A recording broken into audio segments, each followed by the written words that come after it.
We're back with Matt Shelton.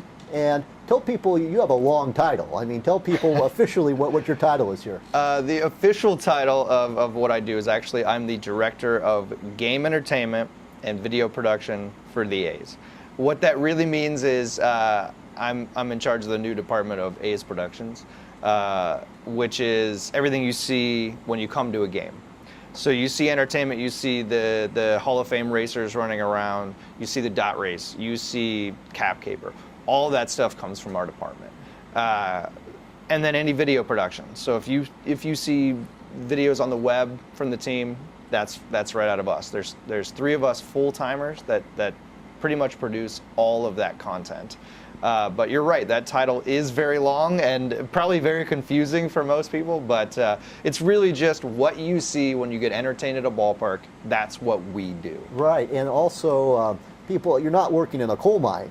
You work. You tell people come to a game, they get here whatever 6:50, 7 o'clock, 7:10. What time are you getting to the ballpark? Yeah, if we have a night game that starts at 7:07, our department's usually here around 10 o'clock in the morning. And that is starting prep work, and that could be from whatever's left over from the night before. We have to put the highlights in the system so we can start generating new content. We have to build the script for that day, because maybe people don't realize. I don't know. What's a script? Yeah. So everything that you see, say it's a dot race, we have to plan that out. So we have to write a script for that. So that means it shows from the first inning to the 9th inning, this is what our plan is. Right. So maybe you'll see a commercial here, maybe you'll see an ad here, and then you'll see kids doing the big cut cam, right, which is an innovation that we came up with a few years ago. Tell me about this. How far is that? Yeah, yes, go ahead. Yeah. Basically what that is it's Sport Clip's big cut cam. Okay. So what that is it's people in the crowd, and we show a reading next to them. They take a swing, and we pretend how far the ball went, anywhere from 0 to 550 feet. So I don't think it's scientific. I think you're having some fun with that. A little bit of fun, let's say it that way, yeah. So we have a kid who's about 3 or 4, he hits the ball 400 feet, and then we have a guy who's 6'5" and 200 pounds, he hits the ball maybe 35 feet. Exactly. He didn't make full contact like that. Yeah, so he hit a little chopper to the shortstop, everybody laughs at him, we all have some fun with it. Right. It's really one of my favorite features that we started. We actually stole that. I'll be honest, we stole that from a club in Japan. Okay. We all belong to a conference that people who do entertainment like us, we all share ideas. Right. And then we all borrow and steal and move things around. We made it different. Yeah. But that was their original idea. And so basically however, we just have fun with people. And we usually let the cutest little kid win. Right. They hit the ball 550 feet and they win a t-shirt. Right. And everybody in the crowd goes crazy for them. And it's goofy and fun and interactive, which is exactly what we like to be. That's what you mentioned. All this stuff, you want to be one of the most interactive teams or clubs. Go ahead. Yeah. Correct. That's our idea, is just to be as interactive as possible. I'd rather have fans engaging with us and creating the content than us pushing content to them. We're way more organic than most shows I've ever seen. So that means we have dance contests where we might not even know we were going to have it. We might just find somebody in the crowd that's going crazy and dancing, and we say, oh, we'll find somebody else and we'll put them up next to each other and we'll have an unofficial dance-off. Right. Or we'll have a hula hoop contest between 2 fans, or a member of our herd and a fan, and it's just getting people involved is really what we love to do. That's why we do Too Legit to Quit. It's a dance in the 8th inning where pretty much anybody can do it. Right. And we just let the fans go. Right. Bernie Cam. People love that kind of stuff, and it's a lot better, I've always thought, than pushing our content to them, is letting them engage and create the content. Yeah. We also have a feature that is you can vote for what song you want to hear. Right. So literally all we do is play a song the entire break. So we can have people tweet in, these are the songs I like to hear. We pick 3, and then we put it up for a vote in the whole stadium. That's awesome. So somebody can say, I want to hear a song by Journey, and someone else says, I want to hear, Katy Perry. Sure. And we put the three next to each other, and we say, what do you want to hear? And then we just play it for a whole break, and literally that's what we do. God, I hope Journey wins. I'm joking. Yes, it's Katy Perry doesn't tend to do too well, Right. but I think the young crowd likes her. I'm joking. What about this? You mentioned that Bernie lean. Where did Yes. that's Weekend at Bernie's. Where did that come from? What's great about that is another thing we do. It's not just the fans. It's not just us. It's also our players. I feel like, especially a few years ago, this was 2012, where the players had an idea. I think it was Jerry Blevins played this video in the clubhouse, the Bernie lean, which is this dance that everybody's seen now, where you dance like Bernie from the movie. Right. And he played it in the clubhouse. Well, at the time, we had Brandon Inge, and we had Coco Crisp. Well, Brandon Inge made it his walk-up music, was this goofy song.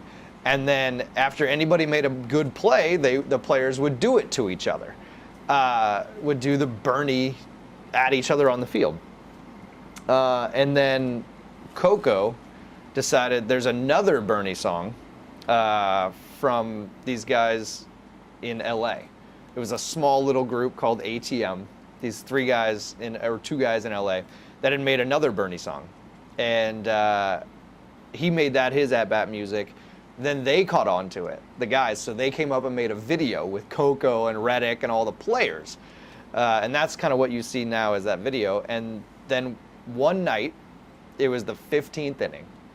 And we decided we had run out of stuff to do, run out of ideas. So we said, why don't we just play the song? And on the old Matrix, we'll just write Bernie Cam. And we just took the text and made it straight and then made it italicized, just so it would toggle back and forth. So it looked like the text Bernie Cam was dancing.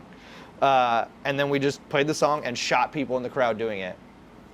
The next half inning, Coco walked us off. Coco, when we were playing his song, it was pretty amazing. And then he credited us after the game he knew the team would win because we did the Bernie Cam. So it's organic. It's sort of, yes. I mean, you did something good happens, and because of that, you're doing it 3 years later. And we still do it, and fans still love it. Right. We don't even have to play the song. Fans Right. will just Bernie to anything. Right.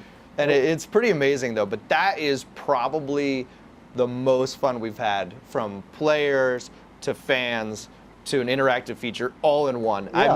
I've never seen that anywhere I've been. I worked for a lot of different teams Right. in just work in-game capacity, down in Phoenix, up here. I've worked other stadiums and arenas.